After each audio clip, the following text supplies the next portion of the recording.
മീനക്കൂറിൽ വരുന്ന നക്ഷത്രങ്ങൾ പൂരുരുട്ടാതിയുടെ അവസാനത്തെ കാൽഭാഗം, ഉത്രട്ടാതി, രേവതി നക്ഷത്രങ്ങളാണ്.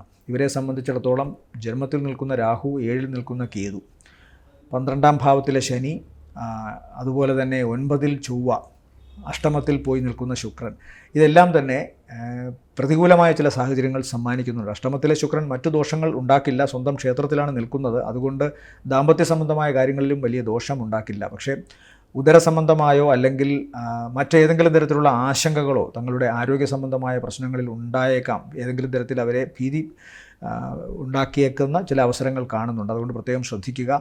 സ്ത്രീ സംബന്ധമായ വിഷയങ്ങളിലും ചിലപ്പോൾ ചില കലഹങ്ങൾ ഉണ്ടായേക്കാം. അതൊരു പക്ഷേ സമൂഹത്തിലെ സ്ത്രീകളോട് ഇടപെടുന്ന കാര്യത്തിലായാലും ശരി, അല്ലെങ്കിൽ പ്രവർത്തിക്കുന്ന മേഖലയിലെ സ്ത്രീ സാന്നിധ്യങ്ങളോടായാലും ശരി, അതല്ലെങ്കിൽ വീട്ടിൽ അമ്മയോ സഹോദരിയോ മകളോ ഭാര്യയോ ഒക്കെ തന്നെ ഏതെങ്കിലും തരത്തിൽ തങ്ങളെ സംശയിക്കുകയോ ഏതെങ്കിലും തരത്തിൽ വഴക്കുണ്ടാകുകയോ ചെയ്യാനുള്ളൊരു സാഹചര്യം കാണുന്നുണ്ട്. അതുകൊണ്ട് സ്ത്രീകളോട് ഇടപഴകുമ്പോൾ ഈ നക്ഷത്രക്കാരായ പുരുഷന്മാർ വളരെ ശ്രദ്ധിക്കണമെന്ന് പറയുന്നു.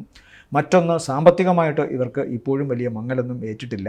ചില കയറ്റിറക്കങ്ങൾ ഉണ്ടാകുമെങ്കിലും പൊതുവേ സാമ്പത്തികമായിട്ട് ഇപ്പോൾ ഇവർക്ക് ബലം തന്നെ കാണുന്നുണ്ട്. പ്രത്യേകിച്ചും ഇവർക്ക് ഈ ആഴ്ചയുടെ തുടക്കത്തിൽ തന്നെ ചില സാമ്പത്തിക നേട്ടമൊക്കെ കാണുന്നുണ്ട്. ചിലവ് അധികരിച്ചിരിക്കുമെങ്കിലും അതനുസരിച്ചുള്ള ധനം ഇവരിലേക്ക് ആഴ്ചയുടെ അതായത് 2ാം പകുതിക്ക് ശേഷം വന്നു ചേരും. അതുകൊണ്ട് പൊതുവേ ഗുണകരം തന്നെയാണ്. ശ്രദ്ധിക്കേണ്ടത്, ആളുകളോട് ഇടപഴകുമ്പോഴും കുടുംബത്തിലുമൊക്കെ തങ്ങളുടെ വ്യക്തിത്വം നശിക്കാതെ നോക്കുക.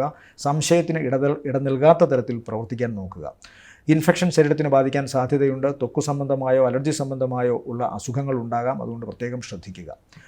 ഇവരെ സംബന്ധിച്ചിടത്തോളം ഈ ആഴ്ചയിലെ നല്ല ദിവസങ്ങളെന്ന് പറയുന്നത് 17, 20, 21 നല്ല ദിവസങ്ങളാണ്.